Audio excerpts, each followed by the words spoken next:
Guys, আসসালামু আলাইকুম। আপনারা কেমন আছেন? আশা করি আপনারা ভালো আছেন। আমিও ভালো আছি। আমি সাব্বির, আমি চলে আসলাম আজকে বাদাম খেতে আমার আরফিদিকে আমার সাথে। এখন আলতু ফালতু ভিডিওর দিন শেষ, এখন বাদাম খেতের বাংলাদেশ। এখন আমাদের গ্রামের মনোরম পরিবেশ দেখাবো। এলাকার বাদাম চাষ, ধান চাষ, বেগুন চাষ সবকিছু নিয়েই থাকছে আজকের ব্লগ। প্রথমে দেখাইতাছি আমাদের বাদাম ক্ষেত।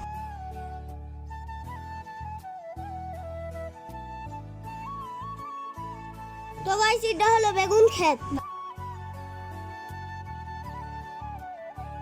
তো গাইস দেখুন, আমাদের এলাকার কতগুলো বাদাম গাছ। সারা এলাকা বেশিরভাগ আমাদের এলাকার বেশিরভাগ বাদামই চাষ করে। আপনারা আসলে দেখতে পারবেন ভালোভাবে।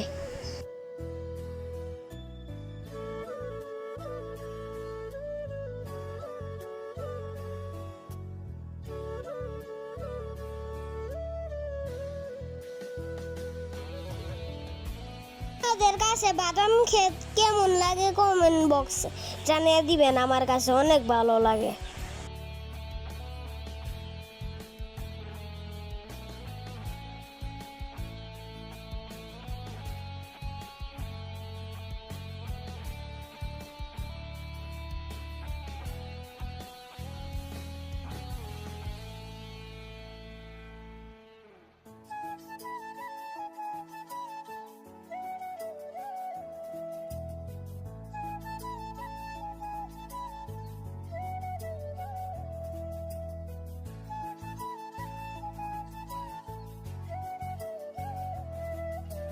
তো গাইস, এখন আমরা ফাইনালি শশাতে চলে আসছি।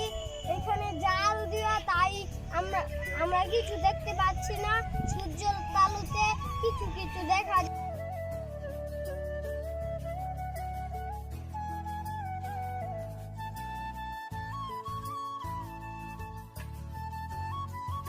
শশা ক্ষেতের পাশে দেখলাম আর অনেক বড় একটি জমি, ধান গাছ। এখন আমরা এটার সাথে একটু প্রস্তুত।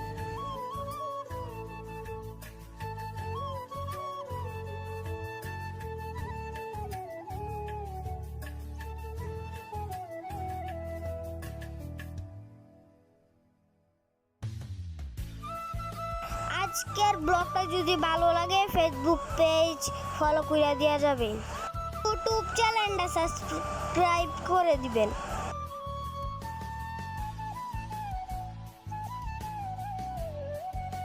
তো গাইস, সবাই 30টা রোজা রাখার চেষ্টা করবেন। গাইস, আপনাদের কাছে আমার ব্লগটা কেমন লাগছে কমেন্ট বক্সে জানিয়ে দিবেন। আমি ছোট মানুষ, জানি না কেমন বানিয়ে ফেলছি। সবাই ভালো থাকবেন, সুস্থ থাকবেন। পরবর্তী ব্লগে আপনাদের সাথে আবার দেখা হবে। টাটা। আমার আরফিদি কাকা ভয়েস দিব।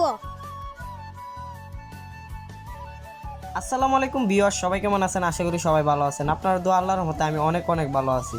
তো জানি না আজকের ব্লগটা কীরকম হয়েছে। আজকের ব্লগে আমার ভাতিজা ভয়েস দিছিল, তো সবাই আমার ভাতিজার জন্য দোয়া করবেন। আমার ভাতিজা মাদ্রাসাত পড়ে, তো ভাতিজার জন্য দোয়া করবেন। তো আজকের গ্রামের মনোরম পরিবেশ, প্রাকৃতিক দৃশ্য কীরকম লাগে সবাই কমেন্টে জানাই দিয়ে যাবেন। তো সবাই ভালো থাকবেন, সুস্থ থাকবেন, আর পরবর্তী ব্লগের জন্য অপেক্ষা করবেন। পরবর্তী ব্লগ আমার ভাতিজার নিয়ে চলে আসলাম। সবাই টাটা দিয়ে দাও।